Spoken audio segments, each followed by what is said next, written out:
The pain medication was wearing off when my phone rang. I was 3 days post-surgery, lying in bed with 27 staples across my abdomen, each one tugging like tiny fishhooks whenever I moved. I reached for the phone, the movement sending a wave of nausea through my body. Hello? My voice was weak, barely audible. Zelda, this is Winifred from HR. No greeting, no asking how I was recovering, just straight to business with a voice devoid of any warmth. Yes, hi. I adjusted my position slightly, wincing. I'm calling to inform you that your position has been eliminated, effective immediately. The words hung in the air, while my brain tried to process them through the haze of medication. 4 years as the network security specialist for the company, and this is what I got, a cold call while I was recovering from major surgery. I'm sorry, what? I'm on approved medical leave.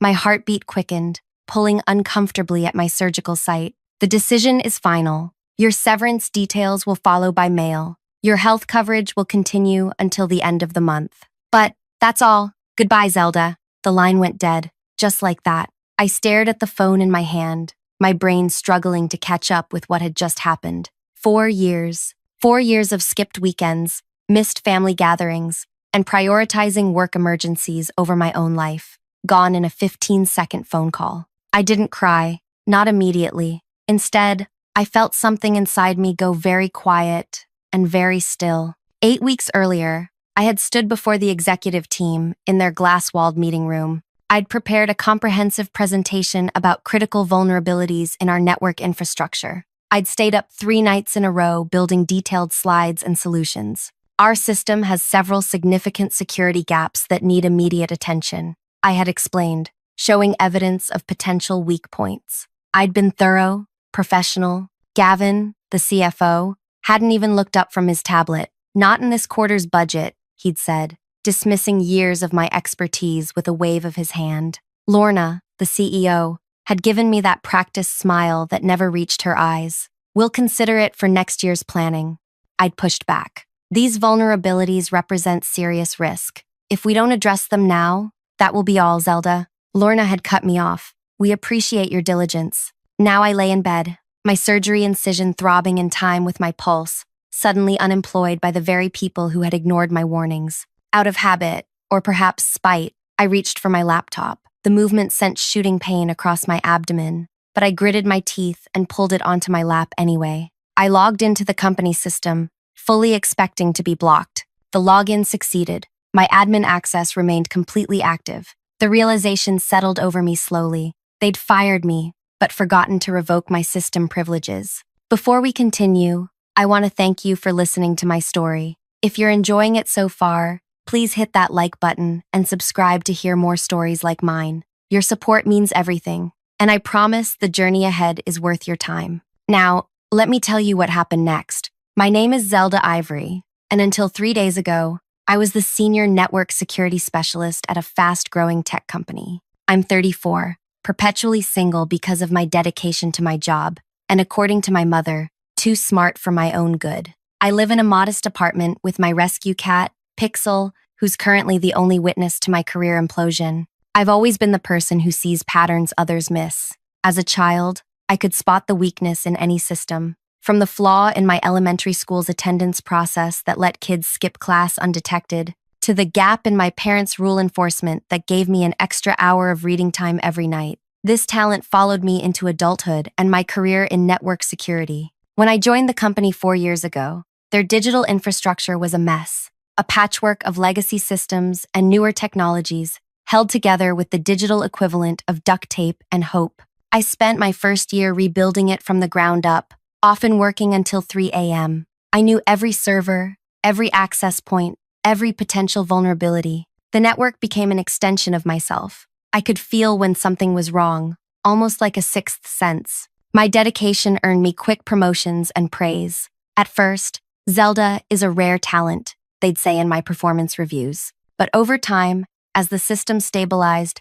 and the initial emergency patches were complete, the executives began to take my work for granted. 2 years in, Gavin brought in his nephew Trey as the new VP of Technology, a man whose qualifications seemed limited to an undergraduate degree in business and the right last name. Trey knew nothing about network security, but spoke with the unfounded confidence of someone who had never been challenged. We need to streamline our security protocols, he announced in his first meeting, without understanding what any of our protocols actually did. I tried to educate him. I prepared documents, diagrams, even simplified analogies about why certain measures were essential. But Trey wasn't interested in learning from someone he considered beneath him in the corporate hierarchy. The situation worsened when I developed severe abdominal pain earlier this year. I ignored it at first. There was too much work to do. Too many meetings where I needed to defend our security infrastructure from Trey's cost-cutting measures. By the time I finally saw a doctor, what had started as a manageable condition had become serious enough to require surgery. I filed for medical leave, meticulously documented all my systems, and created detailed guides for whoever would cover my responsibilities. The night before my surgery, I was still answering work emails from my hospital bed. That's the kind of employee I was. And now, 3 days post-operation, I lay in my bed staring at my computer screen, still logged into a system I supposedly no longer had the right to access. That night, pain and fever blurred my thoughts. Images flashed through my mind. Working through holidays while executives collected year-end bonuses. Trey presenting my security protocol during the board meeting, as if it were his creation. My sister telling me at Christmas that I looked exhausted and worked too hard for people who didn't value me. Morning brought a text from Kit, my only real friend at the company. Just heard what happened. Everyone's stunned. You okay? As okay as someone can be who was fired while recovering from surgery? I replied. How's the atmosphere there? Uncomfortable. Trey told the team they'd been planning to restructure your role anyway. Called you unnecessary overhead. Said anyone could do your job. I read those words 3 times. Unnecessary overhead. Anyone could do your job. Something hardened inside me. The pain medication was wearing off, but I didn't reach for the bottle. Instead, I opened my laptop again and stared at the blinking cursor. My mind suddenly crystalline in its clarity. I navigated through the network architecture I'd built and maintained for years. With methodical precision, I began exploring. Not to destroy, I'm not that person, but to understand what had really happened. In Lorna's private email folder, I found the truth. An exchange from 2 weeks ago, while I was preparing for surgery. Zelda's medical leave gives us the perfect opportunity to eliminate her position, Lorna had written to Gavin and Trey. She's become too vocal about security investments we can't afford right now if we want to hit our targets for investors. Gavin's response, agreed. Better to cut her now than deal with more of her catastrophic predictions. Trey's team can absorb her functions. And Trey, perfect timing. She was becoming an obstacle to my department's vision anyway. I sat back, the pain in my abdomen nothing compared to the burning in my chest. 4 years of loyalty, erased because I had the audacity to do my job well and speak the truth about what the company needed. I looked around my bedroom, at the Get Well flowers from my sister, at Pixel curled at my feet, at the pill bottles lined up on my nightstand. I thought about the stack of medical bills that would soon arrive, and about my now uncertain health insurance status. Then I looked back at my computer screen, at the complete access I still had to every corner of the system I'd built. What are you thinking? I whispered to myself, fingers hovering over the keyboard. I'd always played by the rules, always been the responsible one, the ethical professional. But they hadn't played by the rules, had they? I took a deep breath and began to type. My fingers moved with purpose as I began a methodical exploration of the network I'd built. I wasn't just browsing aimlessly. I was mapping possibilities. 4 years of creating secure pathways through the digital landscape had given me an intimate understanding of how information flowed through the company. In Trey's personal drive, I found presentation decks where he'd removed my name from security protocols I'd designed. In meeting minutes, I discovered how he'd downplayed security concerns I'd raised, calling them Zelda's typical overreactions after I'd left the room. The further I dug, the more I uncovered. The board had been told my position was being eliminated as part of a strategic restructuring. No mention of my medical leave or my repeated warnings about system vulnerabilities. Pixel, I said to my cat, who had settled beside my laptop. They think network security is just an expense, not an investment. I closed my eyes, feeling the weight of betrayal pressing against my chest. When I opened them again, a new email notification had appeared in the corner of my screen. It was from Lorna to the executive team. Following Zelda's departure, Trey will be overseeing network security integration into his department. We're confident this restructuring will allow for more efficient operations while maintaining adequate protection. Board presentation on cost savings next Tuesday. Adequate protection. The phrase made my blood simmer. They had no idea what adequate even looked like in network security terms. My phone buzzed with a text from Kit. Meeting just ended. Trey's been put in charge of your security protocols. He couldn't even remember the name of our authentication system. Another buzz. He called it that login thing Zelda was so obsessed with. This is going to be a disaster. I set my phone down and stared at the ceiling. The pain medication was wearing off completely now, leaving me with a clear head and a sharper sense of injustice. I carefully swung my legs over the side of the bed and made my way to the kitchen for water, each step a reminder of my recent surgery. As I leaned against the counter, sipping water and looking out at the city lights, a plan began to take shape in my mind. Not a plan to destroy or corrupt. I wasn't interested in committing crimes, but something more elegant, something that would use their own actions against them. I returned to bed with a notepad, jotting down ideas until exhaustion took over. Morning brought a call from my sister, Dasha. "Hey, how are you feeling?" Her voice was gentle, concerned. "Like I've been gutted twice, once by surgeons and once by my employer. I still can't believe they fired you while you were recovering. That's low, even for corporate America." "Apparently, I'm unnecessary overhead," I said, the words still bitter on my tongue. "You should sue them for wrongful termination," Dasha said. She'd always been the fighter in the family. Maybe, but litigation wasn't where my mind was going. "How's Mom?" "Mom, furious on your behalf. She wants to come stay with you next week. Tell her I'm okay. I need space to figure things out." After the call, I pulled my laptop closer and logged in once more. I spent the next few hours carefully examining the network structure, identifying specific pathways and access points. I created a detailed map of information flow, who could see what, which barriers existed between departments, how data was compartmentalized. The company operated on a strict need-to-know basis. Marketing couldn't see finance data. Human resources couldn't access customer information. Lower-level employees couldn't view executive communications. These barriers weren't just about security. They were about power. Information control was how the executive team maintained their authority. As I worked, a text arrived from Kit. "Just overheard Trey telling Lorna that your security concerns were mostly theatrical and that he's found several inefficiencies in your system that he's going to fix. He has no idea what he's talking about." My jaw clenched. 4 years of meticulous work dismissed as theatrical by someone who couldn't tell a firewall from a fire drill. That afternoon, my sister arrived with groceries and a sympathetic ear. As she unpacked fresh produce and prepared soup, I sat at my kitchen counter, carefully choosing my words. "Dasha, if you knew someone was about to make a terrible mistake that would hurt a lot of people, but they refused to listen to warnings, what would you do?" She paused, knife hovering over a carrot. "This is about your company, isn't it?" I nodded. "I'd document everything," she said, resuming her chopping. "Make sure I had proof that I tried to warn them. And if you already had that documentation, then I'd walk away. Not your circus, not your monkeys anymore." She pointed the knife at me. "Unless you're thinking about something that could get you in trouble." "No," I said, the lie feeling strange on my tongue, just processing what happened. That night, after Dasha left, I returned to my laptop. The company's system was like a house I had built. I knew every room, every closet, every hidden passage, and now I was going to quietly rearrange the furniture before I locked the door behind me for good.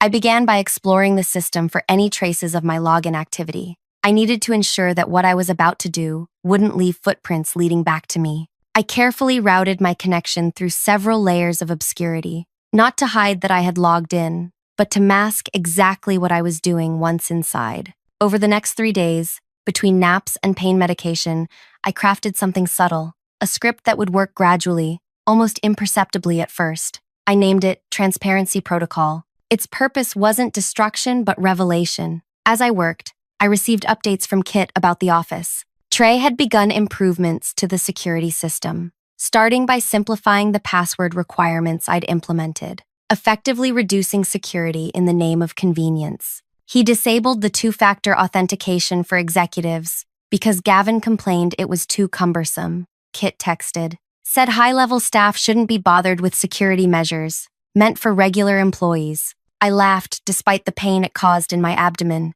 They were making it almost too easy. On the 6th day after my firing, I finalized my script. It was elegant in its simplicity, designed not to force open doors, but to simply prevent them from automatically closing. Information barriers would begin to dissolve, gradually at first, then more rapidly. I hesitated, cursor hovering over the execute command. What I was about to do wasn't technically illegal. I wasn't stealing data or damaging systems, but it certainly violated professional ethics. Once set in motion, I wouldn't be able to stop it. My phone buzzed with an email notification. It was from the HR department, a form letter confirming my termination and outlining my meager severance package. At the bottom was a note: company property must be returned within 14 days of termination. I thought of my laptop, the one I'd been using to access their system all week. They hadn't even remembered to ask for it back or disable my access. That's how little they thought of me and my role. I pressed enter. The script uploaded. "What did you just do?" Pixel seemed to ask, jumping onto the bed and staring at me with unblinking eyes. "I just made sure everyone gets the information they deserve," I told him, scratching behind his ears. The next morning, I woke to a series of increasingly panicked texts from Kit. "Something weird is happening with the system. Marketing team somehow got access to the executive compensation spreadsheet. Trey is freaking out. He keeps saying the system must have glitched because of your poor infrastructure design." I smiled for the first time since the surgery. By the afternoon, the texts had grown more urgent. Customer service can now see all the internal emails about how we're supposed to deny warranty claims. Sales team just discovered they've been getting 30% less commission than they were promised. Trey called an emergency meeting. He has no idea what's happening or how to stop it. I set my phone aside and closed my eyes. The script was working exactly as designed. Not destroying anything,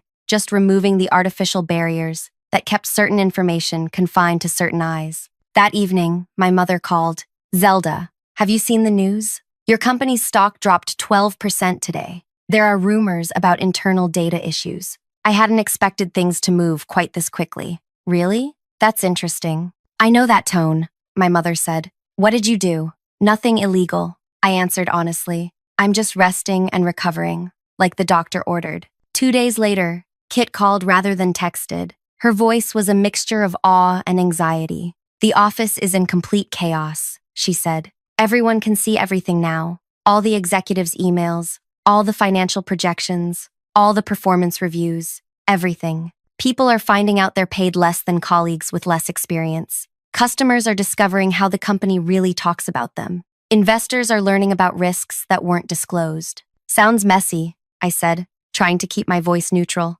"Trey is pointing fingers at everyone. He called you a disgruntled former employee in a company-wide email, suggesting you somehow sabotaged the system. But then someone from IT pointed out that if you could do that after being fired, it only proves how right you were about our security vulnerabilities." I couldn't help but laugh at the irony. "The weirdest thing is," Kit continued, "nothing is actually broken. All our systems work fine. Information just isn't staying where it's supposed to. It's like the walls became glass overnight. Everyone can see everything. Transparency can be uncomfortable," I said. "Zelda," Kit's voice lowered. "Did you do this?" I paused. Kit was my friend, but she was still a company employee. Let's just say, I find it ironic that they're finally experiencing the consequences of ignoring security concerns. After we hung up, I checked the company's stock price, down another 14%. Local business news had picked up the story, reporting on internal data management issues at the company.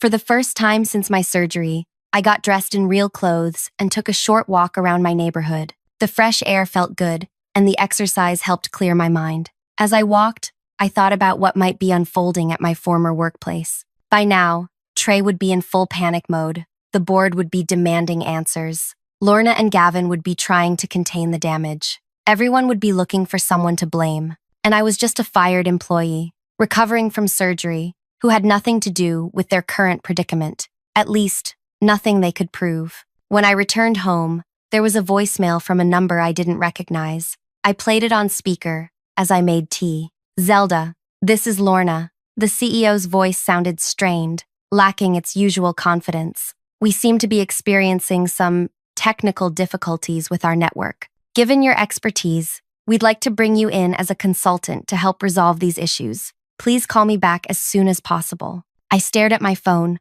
a slow smile spreading across my face. They fired me because I warned them about security vulnerabilities, and now they wanted me back to fix those same vulnerabilities. The irony was almost too perfect. I didn't call back. 3 days later, Lorna called again. This time, I answered.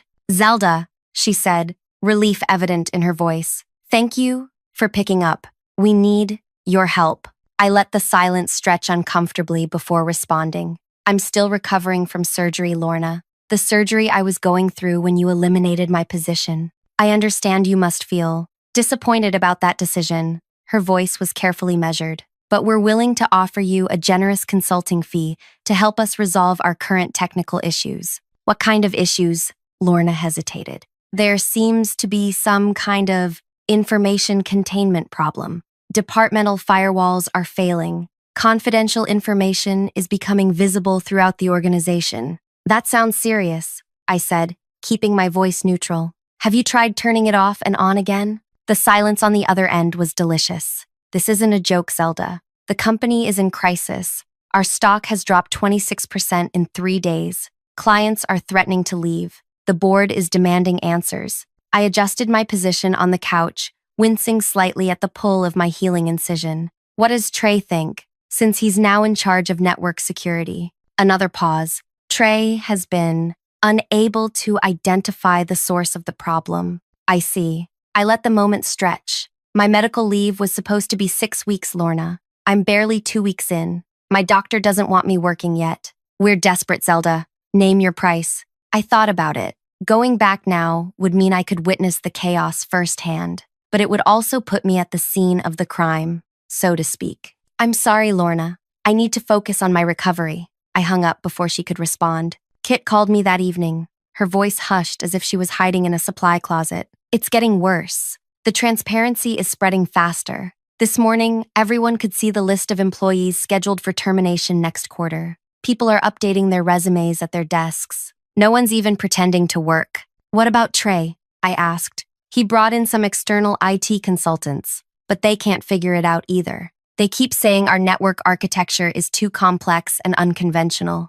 I smiled. I had built that architecture to be intuitive for those who understood its principles, but labyrinthine to outsiders. "But here's the real bombshell," Kit continued. "This afternoon, all the emails between Lorna, Gavin, and Trey about firing you during your medical leave became visible to the entire HR department. One of the HR managers, Autumn, was horrified. She's consulting with the legal team about whether the company violated labor laws. This was an unexpected development, one that might actually benefit me in ways I hadn't anticipated. The executive team is fracturing," Kit added. "Gavin is blaming Trey for not maintaining proper security. Trey is blaming you for setting booby traps in the system. Lorna is blaming both of them for not handling the transition properly." "And what's the general feeling among the staff?" I asked. "Honestly, a lot of people are quietly cheering. All these secrets that management kept, unfair pay disparities, planned layoffs, executive bonuses while denying raises to workers.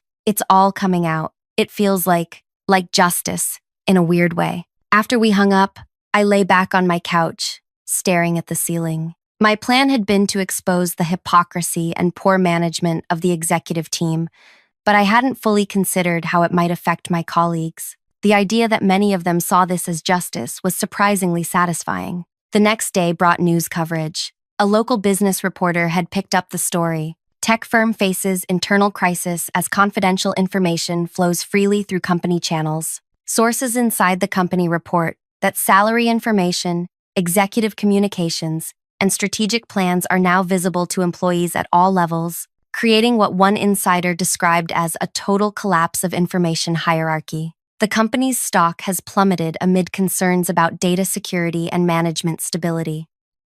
By the end of the week, the situation had escalated further. Kit reported that clients were pulling their contracts after discovering internal emails discussing quality shortcuts. 2 senior managers had resigned. The board had called an emergency meeting, and still, nobody could figure out how to stop the transparency protocol from continuing its work. I was healing well, gradually reducing my pain medication and taking longer walks each day. As my physical strength returned, so did my clarity about what I had done and what might come next. Part of me worried about potential consequences if they ever traced the script back to me, but a larger part felt a sense of vindication I couldn't deny. 9 days after I'd implemented the protocol, my doorbell rang. When I checked through the peephole, I was surprised to see Autumn from HR standing there, clutching a portfolio. I opened the door cautiously. Autumn, this is unexpected. She looked uncomfortable. May I come in? This isn't an official visit.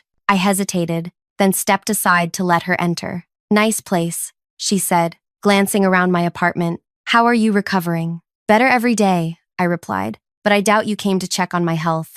Autumn sat on the edge of my armchair, her posture rigid. I've been reviewing your termination, Zelda. The timing, during approved medical leave, violates several labor regulations. The company is exposed to significant liability. I see. I kept my expression neutral. I brought something you should see. She opened her portfolio and handed me a document. This is the severance agreement they want to offer you. 5 months salary, continued health benefits for 6 months, and a non-disclosure agreement. I scanned the document. The NDA was comprehensive, preventing me from discussing not just the terms of my separation, but any operational insights I might have about the company. Why are you showing me this? I asked. Autumn looked down at her hands. Because it's wrong, what they did to you, and because, she hesitated, because I've seen the emails, Zelda, about how they ignored your security warnings, about how they planned your termination during your surgery recovery, about how Trey claimed he could easily replace your expertise.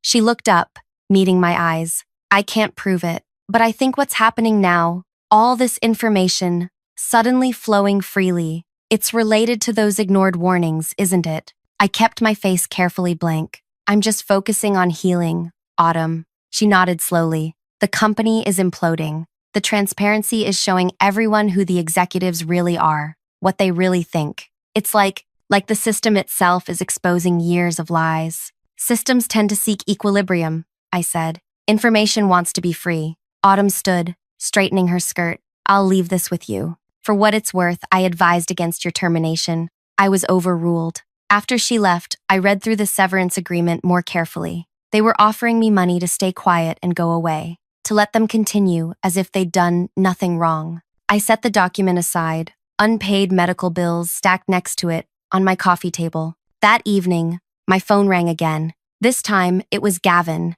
the CFO.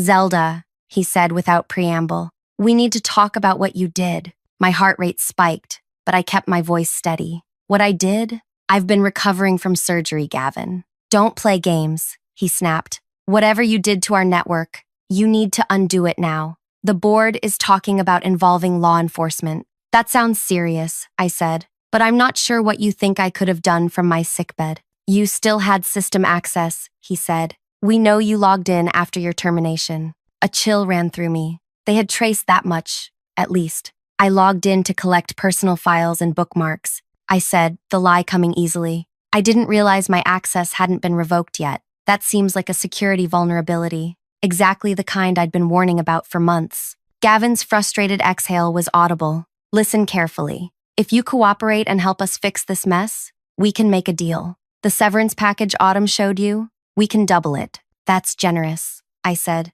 but I'm still on doctor-ordered rest, and I'm not sure what you expect me to fix, since I don't know what's wrong. Bullshit, Gavin hissed. You built the system. You know exactly what's happening. Maybe the system is just working as it should, I suggested. Maybe information is finally flowing to the people who need it. People don't need to know everything. Organizations function on controlled information flow. Is that why you controlled the information that my job was being eliminated while I was in surgery? I asked, my tone still pleasant. Silence. I'll think about your offer, Gavin. In the meantime, maybe check with Trey. He said anyone could do my job, remember? I hung up and immediately turned off my phone, my hands shaking slightly. They suspected me, but couldn't prove anything. Yet, the next morning, Kit called me on my landline, her voice tense. They're bringing in forensic IT specialists, she said without greeting. Serious people, government contractor types. They're going to do a complete system analysis.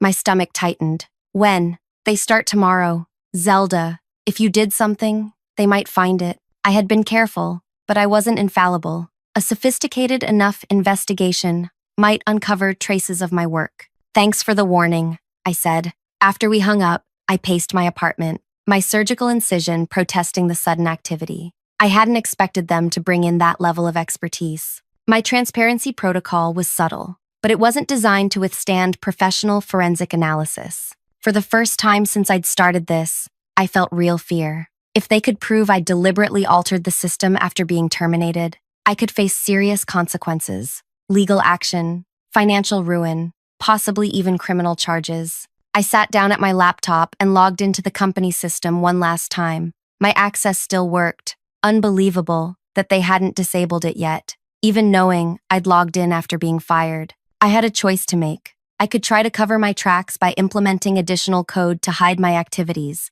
I could attempt to remove the transparency protocol entirely, though at this point it had spread too thoroughly through the system to be easily extracted. Or I could do something else entirely, something they wouldn't expect. As I considered my options, a new email appeared in the company-wide announcements folder. It was from the board of directors to all staff. Due to ongoing system integrity issues and resulting market instability, the board has placed CEO Lorna Wells, CFO Gavin Porter, and VP of Technology Trey Porter on administrative leave pending a full investigation. Effective immediately, an interim management team will be implemented. All employees are expected to cooperate fully with the forensic IT team arriving tomorrow. I stared at the screen, the implications sinking in. The board had acted before the forensic team even started their investigation. They'd removed the entire executive leadership team. My phone rang. It was a number I didn't recognize. Hello? I answered cautiously. Zelda Ivory. This is Marcus Webb, chairperson of the board of directors. My breath caught. This was it. They had traced everything back to me. And now, I was going to face the consequences. Yes, I managed to say. This is Zelda. Miss Ivory, he said, his tone unreadable. We need to talk about the future of the company. I sat frozen, my fingers gripping the phone tightly. The board chairperson's words hung in the air between us. The future of the company? I repeated, trying to keep my voice steady. Yes, Marcus said. I'll be direct. Our system is in chaos. Information barriers have collapsed completely. Yesterday, our entire client database received internal emails discussing cost-cutting measures that affected product quality. Our stock has dropped 34% in 10 days. We're facing potential shareholder lawsuits. I remained silent, waiting. The board has reviewed the situation thoroughly, he continued. We've seen the emails from Lorna, Gavin, and Trey regarding your termination. We've seen your previous security warnings that were ignored. The timing of your dismissal during medical leave was, he paused, highly problematic from both an ethical and legal standpoint. My heart was pounding so hard I wondered if he could hear it through the phone. What exactly do you want from me, Mr. Webb? I asked. 2 things. First, your insight into what's happening with our network. Second, if possible, your help in resolving it. I took a deep breath. That's assuming I know anything about the current situation. Miss Ivory, let's be candid. Our preliminary investigation shows that you logged into the system several times after your termination. While we can't yet prove what actions you took during those sessions, the timing suggests your involvement. I said nothing. But here's what's interesting, Marcus continued. Whatever has happened to our system, it hasn't destroyed data or compromised client information. It's simply redistributed access, made visible what was previously hidden. I shifted on my couch, my surgical incision twinging. That sounds like a transparency issue, not a security breach. Exactly, he said, and I could hear something like reluctant admiration in his voice. It's elegant, actually. The system is functioning perfectly. It's just not maintaining the information barriers the executive team had established. Information wants to be free, I said, echoing what I'd told Autumn. Perhaps, but companies need some level of controlled information flow to function effectively, and some level of transparency to function ethically, I countered. Marcus was quiet for a moment. The board has terminated Lorna, Gavin, and Trey, effective immediately. Their handling of security concerns, their decision to fire you during medical leave, and their response to the current crisis demonstrated profound incompetence. This was unexpected. I had hoped to create enough chaos to expose their poor leadership, but I hadn't anticipated the board would act so decisively. "I'm sorry to hear that," I said. "Not sorry at all. Miss Ivory, we'd like to bring you back, not as a consultant, but in a new position, Chief Information Security Officer, reporting directly to the board. Your first task would be to restore appropriate information boundaries within our system." I nearly dropped the phone. "You're offering me a promotion after firing me 2 weeks ago? The previous leadership team fired you. They're gone now." His tone hardened slightly. "Of course, this offer assumes you can help resolve our current transparency issue." I understood the implicit message. They suspected I was behind the system changes, but couldn't prove it. They were offering me a way out and a way up if I could fix what I'd done. "I'm still recovering from surgery," I said. "Doctor's orders. We understand. You can begin working remotely, at your own pace. The compensation package will be substantial, I assure you." "I'll need to see the details in writing," I said, "and I want full authority over security implementation." "Done," Marcus said, too quickly. They were desperate. "One more thing," I added. "I want a public acknowledgement that my previous security concerns were valid and should have been addressed." "That can be arranged. Do we have a deal?" I paused, considering. This was more than revenge. This was vindication on a scale I hadn't imagined. But there was a catch. I would have to undo my own work, or at least appear to try. "I'll need to assess the situation before I can promise any specific results," I said carefully. "The system may have undergone changes that can't be easily reversed." "Understood. Just do what you can. We'll send over the employment contract today." After we hung up, I sat motionless, processing what had just happened. The executives who had fired me were now fired themselves. The board was offering me a C-suite position with increased authority and pay. My warnings had been validated in the most public way possible.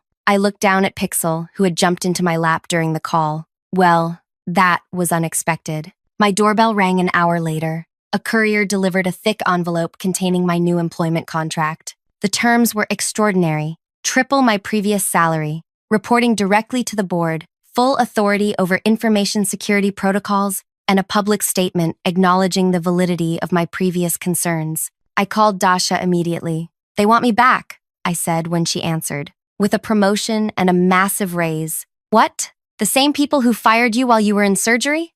"No, those people have been fired themselves. This is coming from the board." Dasha was quiet for a moment. "Zelda, did you do something to their system after they fired you?" I hesitated. "Let's just say their decision to ignore security vulnerabilities had consequences. And now they want you to fix those consequences." She laughed. "That's poetic justice if I've ever heard it." "The thing is," I said, "I'm not sure I should undo everything. Some of that transparency was revealing serious ethical issues, pay disparities, discrimination, executives lying to clients. So what will you do?" "I'm thinking I'll implement a more balanced approach. Some information should be protected for legitimate reasons. But other things, executive compensation relative to worker pay, product quality issues, discrimination incidents, maybe those should remain more visible." "Sounds like you're planning to remake the company culture from the inside," Dasha said. "Someone needs to," I replied. The next day,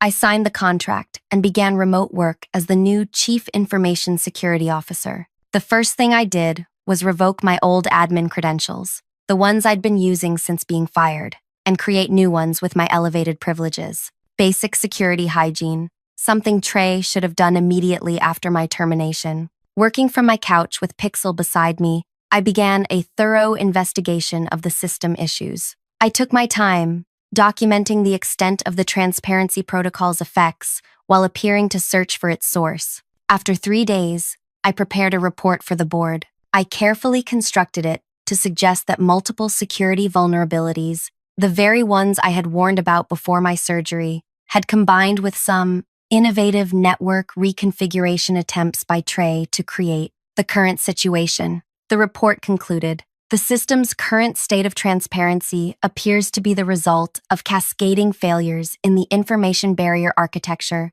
triggered by unauthorized modifications implemented during my absence. Restoring selective information boundaries will require a careful, gradual approach to avoid further destabilization." This gave me the perfect cover to implement a more nuanced version of the transparency protocol, one that would maintain appropriate confidentiality where truly needed while preserving visibility in areas where secrecy had previously enabled misconduct. The board accepted my assessment and gave me complete authority to proceed as I saw fit. They were desperate for stability, and I was now their best hope.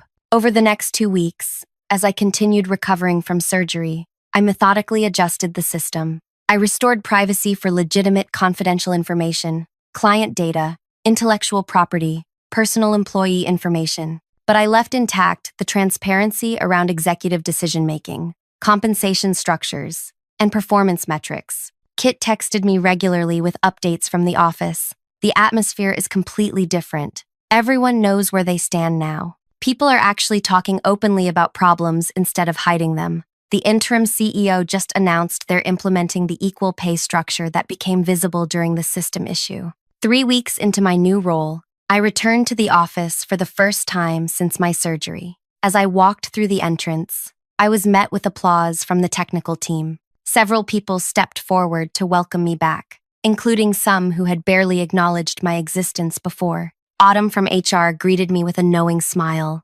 "Remarkable recovery, both yours and the company's," she said quietly. "Though some things will never go back to being quite as hidden as they were before, will they?" I smiled. Transparency has its benefits. By my 4th week back, the company had stabilized. The stock price had begun to recover as the market responded positively to the leadership changes and new transparency initiatives. The forensic IT team had submitted their final report, which identified multiple security vulnerabilities, but couldn't determine exactly how the information barriers had failed so systematically. The case was closed. My revenge, if anyone had ever suspected it, was complete and unprovable. In my new corner office, a significant upgrade from my previous workspace, I received an email from Marcus and the board. "The public statement acknowledging your previous security warnings and the inappropriate circumstances of your termination will be released tomorrow. We believe this transparency is important for rebuilding trust within the organization.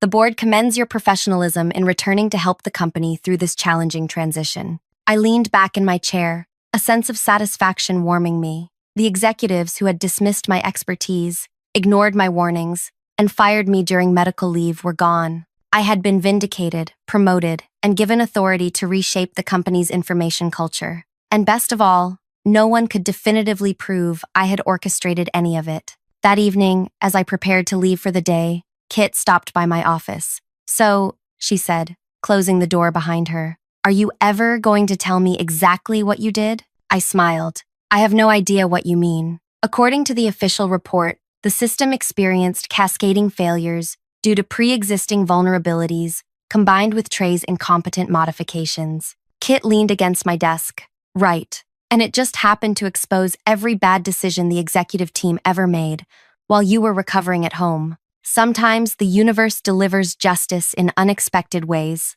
She studied my face for a moment, then nodded slowly. "Well, whatever didn't happen, the company's better for it. More honest, more fair. That's what matters in the end," I agreed. 6 months later, I sat in the boardroom, presenting my comprehensive security overhaul plan. The new CEO, a thoughtful, ethical leader selected with input from employees at all levels, nodded approvingly as I outlined my approach. "This balances security with appropriate transparency," she said. "It protects what needs protection while ensuring we can't return to the toxic secrecy that nearly destroyed the company." As I looked around the table at the engaged faces of the leadership team, I felt a deep satisfaction. My surgical scar had healed to a faint line. The company was thriving under new leadership, and I had transformed a moment of profound injustice into an opportunity to create lasting change. That night, I sat on my balcony with a glass of wine, Pixel purring in my lap. I thought about how differently things might have turned out if Lorna, Gavin, and Trey had simply listened to my security warnings, or at least had the decency not to fire me while I was recovering from surgery. Their arrogance had been their downfall. Their assumption that I was just unnecessary overhead had led them to make the fatal mistake of leaving me with access to the very systems they had paid me to build and protect. In the end, my revenge hadn't been about destroying anything. It had been about revealing the truth, about letting information flow freely to those who deserved to know it. And in doing so, I had not only avenged myself, but had helped create a more transparent, ethical workplace for everyone. Sometimes, justice comes not from tearing something down, but from letting everyone see it clearly for what it truly is. If you've stayed with me through this story, I want to thank you for listening. Life doesn't always give us neat resolutions when we're wronged, but sometimes, if we're smart and patient, we can create our own justice. If you found something valuable in my experience, please hit the like button and subscribe for more stories about navigating the complicated world of corporate ethics and personal vindication. And I'd love to hear in the comments about times when you faced injustice and how you handled it. Remember, sometimes the best revenge isn't about destruction, it's about transformation.